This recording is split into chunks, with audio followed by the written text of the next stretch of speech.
In this video, we're going to cover the most valuable baseball cards recently sold at a high-end auction. And the reason I love doing this is because we're going to see some great vintage cards. We're going to see a card that maybe you've never seen before, and we'll evaluate the good and the bad deals. So when I was at the National Card Show, I ran into REA, which had a great setup and lots of high-end cards. And I asked them, I said I wasn't that familiar with them, but they used to be called Robert Edwards Auctions, and that's a name I remember.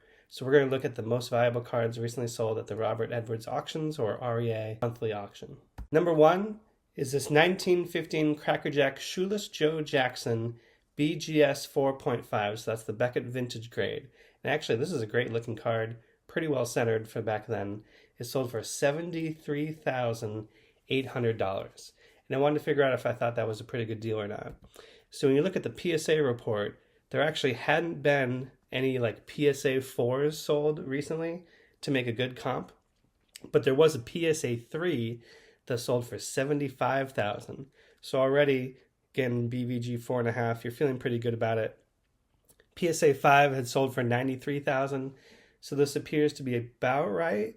The reason I would compare this to a PSA 4 is I definitely think a BVG 4.5 is in the PSA 3.5 to 4 range. They're generally a little bit more lenient on cards back then. But when you look at recent sales of the actual card in a PSA 4.5, you can see that in 2017 it sold for $23,000. And so if you do any like extrapolation from the market, it seems like the $73,000 they spent here was a good price. Number two, look at this. It's the 1968 Topps Nolan Ryan rookie card in PSA 9 mint condition. This sold for $73,800. And if we go look at typical grades here, PSA says that a PSA 9 will go for about $103,000. I don't know when the last sale occurred, so I pulled up Card Ladder, and you can see that there was a little bit of an outlier, but most of them have been selling around this $80,000 price point. So I think $73,800 is a fair price to pay and an awesome card. These are hard to find this well centered, so it's a great card. Number three is the 1921 American Caramel Babe Ruth card. And this is one that might be the first time you're seeing this card because this is not a very common card at all. This PSA 3.5 sold for $43,050. And I had to look up comps, and I actually kind of like the idea of the Babe Ruth older than the Gowdy Ruths, which is why it's an intriguing card to me. So when you pull up the comps, you can see there really wasn't anything in the PSA 4 range. PSA 3 had sold for $50,000 previously, so all in all, they got a fair price for this one. I think they did great. Number four, look at this. It's the 1959 Topps Hank Aaron Mint PSA. Sorry, this is an SGC 9.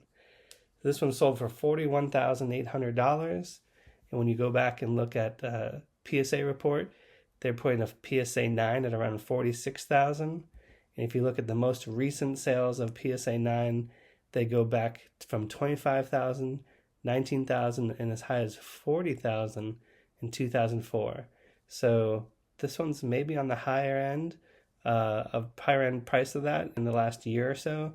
It feels like if you waited, you could have found one at a different pricing, but if anything, this might be the first card I think someone may be paid a little bit more for than they could have been more patient and got another one. Number five is a 1956 Topps Ted Williams PSA 9 with the white back to the card. This sold for $36,900. And when you pull up the comparisons here, PSA, the last one they had was $31,000 for a PSA 9, so not too bad. And if you look at Card Ladder, which has a little bit more common prices, you see the $38,900 is registered, but we're looking at the $32,000 even as far back as 2022. So paying $36,900 for this one at this time seems to be about in line. That's a pretty good price. Number six is the 1914 Cracker Jack Honus Wagner card in an SGC 3. Again, the centering on these cards are looking pretty good. I do like the Cracker Jack cards. I'll probably find a low-end one in my collection one of these days. But pulling up the PSA report here, in a PSA 3, about $18,000 is what they had, but it may have been a while ago. So when I pull up the most recent ones, You can see 23,000 in February, 22,000 last October, 29,000 in May of 2024. So 29,500 appears to be a good price and in line. And here's another fun thing about these high-end auctions. You never know what we're going to see. So now we've got a 1970 Topps basketball Pistol Pete Maravich rookie card PSA 9. This sold for $29,500. And these cards are tall. Look at that holder comparing to the other ones. I've seen some of these cards like the Lou Alcindor and so forth. These are tall, big basketball back in the day. So pulling up a PSA report, it says about 17,000 was their estimate. And when I look at the trends here, it looks like they were selling for about between 17 and 20,000. And this one is going to set the record at 30,000. You can see that spike there at the end. So definitely paying more than what they've sold for recently. We'll see how that investment on, but this was one that maybe they overpaid for. Number 8 is this 1914 Crackerjack Ty Cobb in an authentic grade. This sold for $17,800, and you can see there's a chunk missing out there. So this is not the best example, but obviously someone's chasing a Ty Cobb. So when I look at authentic, there weren't any good prices for that, but a PSA 1 did sell for $15,600. So this authentic at $17,000 seems to be in line. And I went to Card Ladder, and you can see the authentics here. We've got 8,000, 10,000, and even ones for 21,000 just about a year ago. But it looks like it's in better shape than this one. So I personally would not have wanted to buy this card because it's missing paper. Number 9 is the 1960 Topps Sandy Koufax PSA 9 card. This is a cool card. It sold for $17,800. And when you pull up the PSA 9, they would say about $16,600. So we're looking like that's in line. And when you pull up the most recent Card Ladder sales, you can see that $19,900 is what it sold for back in July of 2025. So there's no doubt that they got a good price or a good deal on this one. And hopefully the centering and everything looks good, and they got a good deal. This one's definitely one that's in the good deal category. Number 10 is the 1965 Topps Roberto Clemente PSA 9. And it says here in the auction, this is the highest graded sample from PSA, which is pretty amazing. This sold for $15,900. And if you look at PSA 9, there are only 64 PSA 9s and there are no PSA 10s. So felt like a little bit false advertising there. Really what it says, none graded higher. But this one said that a PSA 9 might be 9,300 according to PSA, which their sales are often lagging in time. And so I do like to go look at Card Ladder, which had one in August sell for $16,800. So there's no question this is the right price, and they got it probably a good deal, maybe off, and a great looking card.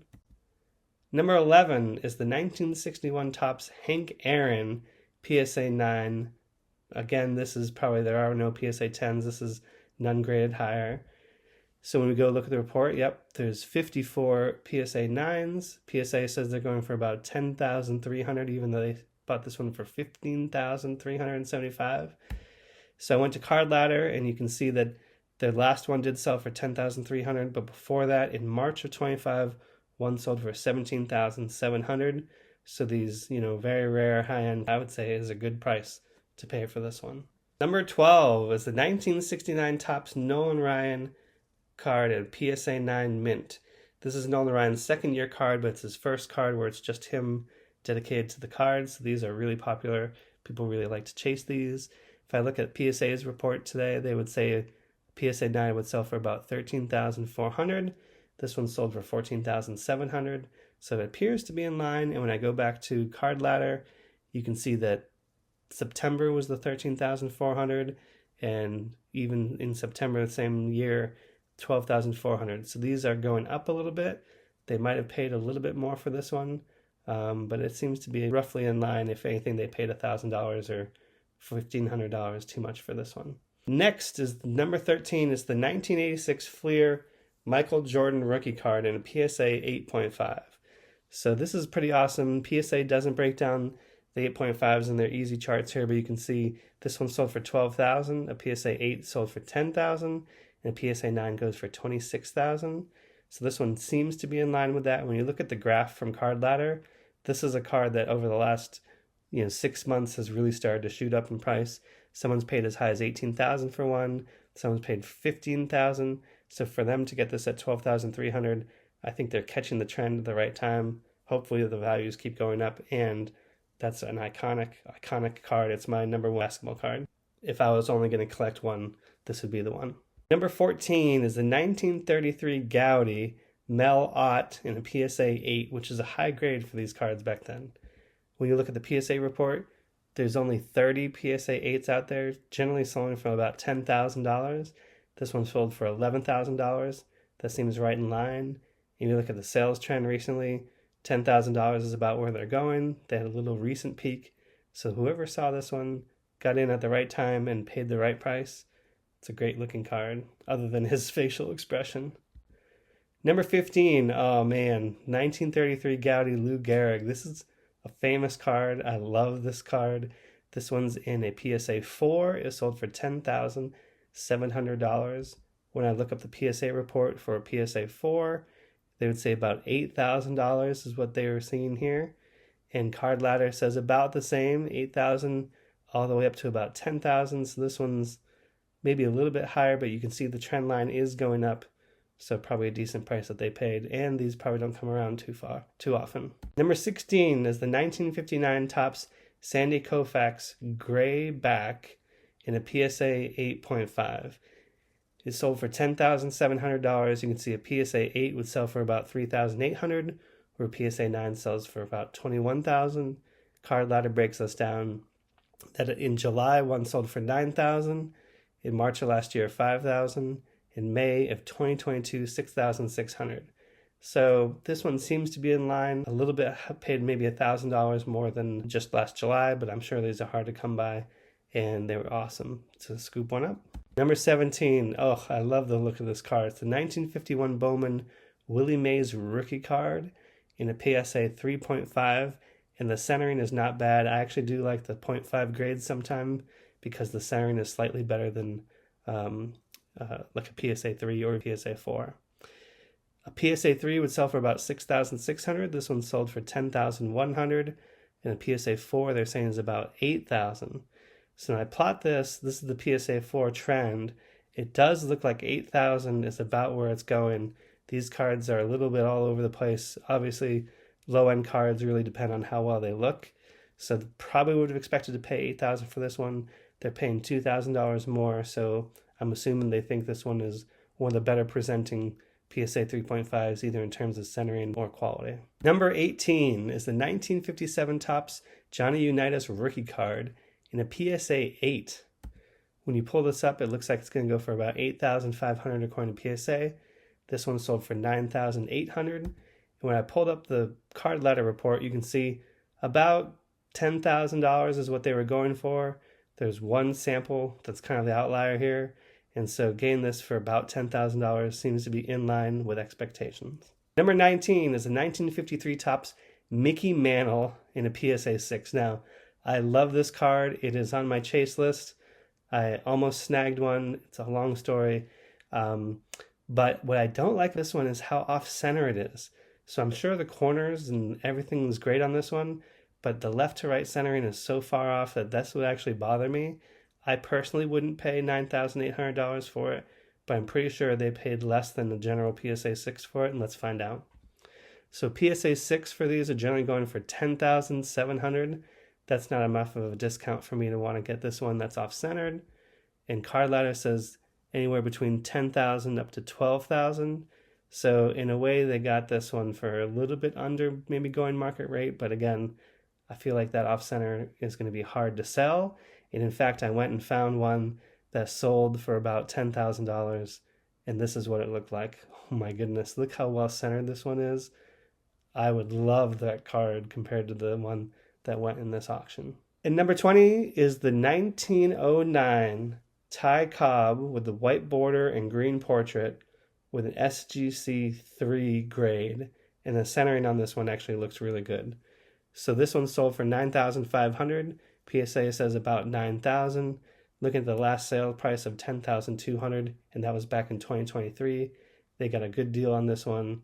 I'm sure it's a rare card. As you can see, there's only 120 graded. Yeah, only 120 graded overall, and P3 has only 18 that are graded and 27 graded higher. So they got a good deal on this. Now, if you're looking to find the most valuable cards from your collection of the 80s or 70s in Topps baseball, we've got an easy guide that'll show you the most valuable cards so you can pull them out and sell them, or if you're opening wax, you'll find which cards you want to chase. And make sure you watch one of these videos next because YouTube says you're going to love it and we would greatly appreciate it.